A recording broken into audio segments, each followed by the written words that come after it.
All right, Parlay Pals. We're down to 3, right? No New York Rick this week? Yeah, no New York. Sorry, Rick. Parlay Boys. Parlay Boys. Parlay Boys.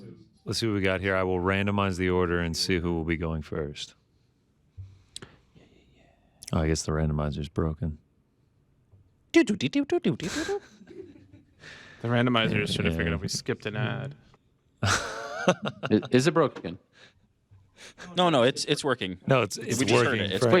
Frank said. By the way, wait a second. What ad did we skip? If you're talking about the PFL ad, I read it earlier in the day. You didn't play any music. You were asleep at the wheel. Were you at the bathroom or something? Because I said that. Look at this. Don't be a dick. I was wondering why you didn't play the. I said I was trying to figure out if we skipped that. No, I read the PFL ad after Shane Burgos because that was the smart thing to do. Burgos PFL. Wow. What a host! Look at that. Look at how he does that. No, I'm tired of the fucking attitude from Frank. I mean, 1 shot, 2 shots, 3 shots, 4 shots.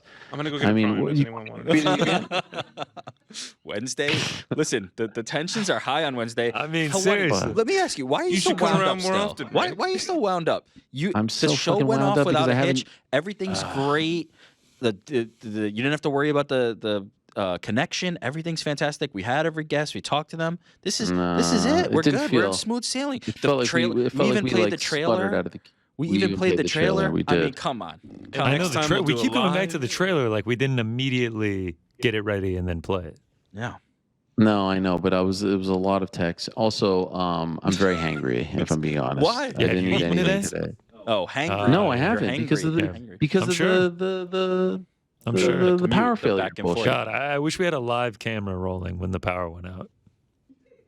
I gotta be honest. Anyway, my guess is he probably didn't have enough time to react emotionally and had to immediately just go spring to action. I'm going over there. 1,000% right. There also had to have been a second where you were like, "There's no way that this just happened." Yeah. No, I think it was like instantaneous recognition. I was like, no time to waste. Out. Yeah. Oh wow. Drive. So like there, but then is there bad weather or something going on? There was a huge ice storm last Wednesday in Montreal, and so everyone has lost power. But I don't know why they lost it a week later. There's been a lot of trees down and stuff like that. Some people were without power for like 3-4 days. So we got lucky on that front. Listen, I'm not complaining, but it was just doing the show remotely is stressful enough. Having to go to a new location, but I think the internet here is actually better than at my parents'. Am I wrong?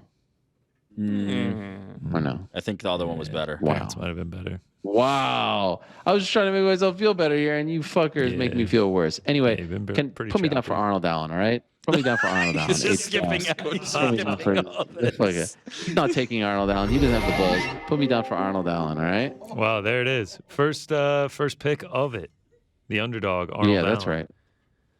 That's right. Right now, plus 155. Yeah, H-Down. Yeah, trying to go for it after the Leon Edwards. You support your English underdog. Renegade, bro. Much love. All right, so Ariel commandeered the first spot. Were you going to take Arnold? We almost just had a catastrophe back here. Frank almost just lost his laptop. Frank's laptop, he just saved from falling to the ground. He has it on some sort of podium. Chaos? It's very slippery, and it was, I'm talking this close to falling to the ground and exploding everywhere. Well, maybe you shouldn't be so mean to people. Anyway, Frank, your pick. So, now that I saved the laptop, I'm going to take Jocelyn Edwards and Lucy Pudilova over 2.5. Yes. All that concern about the name, and you said Jocelyn incorrectly. I asked you earlier, and what did you say? Jesus Christ. And I said, how did you get that from what clearly looks like Jocelyn or Jocelyn? I'm pretty sure you asked me in the storm of pulling clips during the Dricus What else am I supposed to ask interview. you? So you guys are saying that Frank has an issue with reading the room and timing of when to approach somebody to ask them something? Info. I'm just curious here. I'm just trying to ask something here. By the way, shout out to you on getting those clips because I did spring that on you in the middle of the interview. I could feel like it was worth it. I think it was too. For the context. And he wasn't stressed out. Yeah. About it Yeah, at I think I'm like frantically trying to get them as fast as possible. And Frank's like, is it Jocelyn or Jocelyn? I'm just like, in that Jesus moment? Christ. In that Yes, I'm almost positive that's when he came to me. And I'm like, how do you get Jesus Christ from Yeah. And then he comes back as I'm downloading. He's just like, oh, it's Jesus Christ, not Jocelyn Edwards. I think we have a trend for it. Either way, Arnold Allen plus 155, Jocelyn Edwards, Lucy Pudilova over 2.5, minus 315. That gets us to plus 235. Wow, I really liked the over 1.5 in that Arnold Allen fight. Now I'm in a bit of a pinch. First time, I'm kind of, I feel like I'm the one stalling here. I'll head to my favorite page, alt totals. I will go with over 1.5 in Pedro Munoz, Chris Gutierrez. Over 1.5, minus 450. That gets us to plus 310. Wow. Good luck to you. Is that our highest ever? No. Is that our highest ever? ever? The 286 one was like plus 650. Because of Leon. Oh, with Leon Edwards, right? Yeah. Big boost. Well, here we are again. Arnold Allen in the spot. All right, what are the other picks Ariel for the throwing rest a of the dog, field? right? Yes. Allen's a dog, right? Allen is a dog. Yeah, Ariel Allen's throwing a big another dog. dog in. Wow. I mean, it's a beautiful call by H-Dell. Yeah, H-Dell. Beautiful call by him. Thank you. Thank All you. right. The rest what of are the the other picks for UFC Kansas City. Something wrong, Frank? Everything is great. Okay. All right, we'll keep it rolling. He's taking phone calls and he's looking at me, throwing up his hands. All right, we'll keep it rolling. What's going on? I don't know. I mean, a huge distraction here, but Guys, so you see what I'm saying, right? Yeah, I mean- like I just wanna stop here for a second. So you understand. Okay. all right, let's do the picks. UFC Kansas City. Let's start out the only way we know how. First off, shout out to the graphics department. I mean, they just bring it every single week. We've got some, it looks like some baby back ribs up top. Shout out to Kansas City Barbecue. It looks like we got some Chiefs themes color. Shout out to them. Also, going for 2 straight winning weeks in the UFC. Weather's getting warmer here in New York City. We might be getting warmer in the betting department. Don't let us get hot as we head towards summer. Lastly, for some reason this week, a lot of these lines have moved. I apologize for that. Nothing I can really do. Took these throughout the week. We start flyweight under Mateus Nicolau. Wow, I put Mateus / Nicolau. This is Nicolau / this is. I mean, we're just off to a horrible start here. This should be Nicolau / Royval under 2.5. I mean, if we're ever going to have a friend of the flyweight unders, it's going to be Brandon Royval. 6 UFC fights for the guy. 5 of them have not seen the third round. Dude fights aggressive. He goes for finishes. And then on the flip side, Mateus Nicolau. I mean, he's not the biggest finisher. He goes to a lot of decisions, but he's got 5 knockouts, 5 submissions. I believe in his last 8 fights, he's got 8 knockdowns. Like he does hold power. I think he's a good counterpuncher. I think that sets up well against Royval's style. And I honestly think he's going to be able to find a knockout here, or maybe a club and sub. I'm also on Nicolau money line, but I do think this one goes under the 2.5. Next up, Bill Algeo. I think he's got the well-rounded game to deal with TJ Brown. I think on the ground, Brown might have some success early, but I think as the rounds wear on, Algeo will wear on him and get the better of him and outpoint him to a decision victory. Next up, if you listen to No Bets Barred, you know what this one is about. Last time, the great Jed Meshew guaranteed a Scott Holtzman victory over Clay Guida. He was obviously wrong. This is the revenge bet.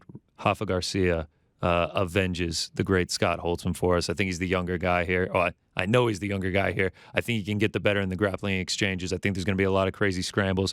I think he's going to get the better of that. And I think he might, maybe, a lot of people saying decision. I think he might be able to finish Clay Guida as he ages in his career. Next up, Ian Cutelaba, Tanner Boser. Trusting either of these guys with your money is somewhat risky, especially with the man I'm backing here, Ion Cutelaba. Tanner Boser, he's moving down to light heavyweight. The game plan is simple for me, for Cutelaba here. It's take Tanner Boser down. Last time out against Nascimento, he gets taken down every single round. He got controlled for 8 minutes. I don't even think that should have been a split decision loss. I think it should have been unanimous. Cutelaba, early and often go for takedowns. I think he's live for a finish if he goes to the ground. He's very aggressive. But if not, I think he can grind on him for 15 minutes and pick up a win, much needed win, because if he loses, there's a very real chance he gets cut. In the co-main event, banger of a fight, very exciting fight. I am taking Billy Quarantillo, Billy Q. Volume king, man. I mean, that's pretty much all there is to say about him. 7.88 significant strikes per minute landed, most in featherweight history. He's going to come out here and he is going to weaponize his volume. He's going to get hit back, which could be, the end of him here against Edson Barboza and a big power hitter. But I think he's going to be able to survive. We've seen him survive huge shots before, and I just think he's going to be able to wear on Barboza. Last time out, we saw Bryce Mitchell have some success on the feet against Barboza. I don't see why Billy Q is not. I mean, he seems to have success on the feet against everyone. So I think he just weaponizes the volume against Barboza and wins a decision. But I mean, if you're going to back Billy Q, don't be too shocked if Barboza pulls it out, because I just have to give a shout out. Since April of 2014, over the last 9 years, Edson Barboza's opponents are as follows: Cowboy Cerrone, Evan Dunham, Bobby Green, Michael Johnson, Paul Felder, Tony Ferguson, Anthony Pettis, Gilbert Melendez, Beneil Dariush, Habib Nurmagomedov, Kevin Lee, Dan Hooker, Justin Gaethje, Paul Felder again, Dan Ige, Makwan Amirkhani, Shane Burgos, Giga Chikadze, Bryce Mitchell. 9 years of just a murderer's row. So this could be a step down in competition for him. But absolute legend. Shout out to him, because he is willing to take any fight. And he's an absolute dog. But I am backing Billy Q here. Last but not least, I'm riding with your pick from the Parlay Pals, from the Parlay Boys, Arnold Allen as a dog. I think he's just got to mix it up. Like, he's going to have to wrestle. He's going to have to get in the clinch. He's going to have to make this super physical with Max Holloway. If he stands and boxes with him for 25 minutes, it's not going to end well for him. It doesn't matter where you think Max Holloway is in his prime. If it's a strictly boxing match, you usually don't want any part of that. And I believe that Arnold Allen is equipped to do that. I think he can mix in the wrestling. I think he can, force the clinch. And I think at 29 years old, 10-0 in the UFC, 19-1 overall, I think he's still leveling up his game. And I think we see another level added to Arnold Allen's arsenal here. Unbelievable fight. Arnold Allen, second longest win streak in the UFC right now, only behind Islam Makhachev. Max Holloway, everything that comes with him. Former featherweight champ. I think this might be one of the most excited I am for a main event on a non-pay-per-view card in a while. So going with Arnold Allen, backing the almighty as the dog against the blessed, but should be a fantastic fight. And that's it. That's all I got. UFC pick. Kansas City. I love it. And by the way, I love those ribs right there.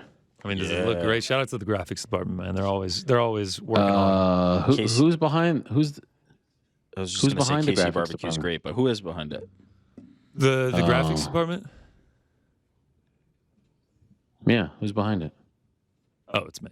Yeah, but Okay, yeah. That's how we brag while staying humble, But you kind of just really broke the fourth wall. No, of course. Yeah, shout out to the graphics department. It's actually, I'm shouting myself out, but kind of ruined the whole bit there. No, it's good. It's good. Yeah. Listen, you deserve the props. You do deserve. You the deserve props. the props. That's great. Wow, thank you, everyone. And do they have PFL or no? They do have PFL.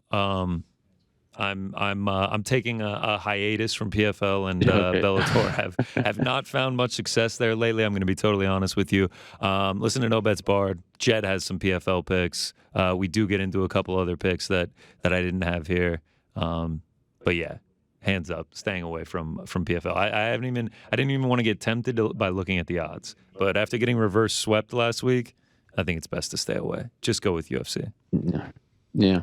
I think that's fair. I'll be back when playoff starts,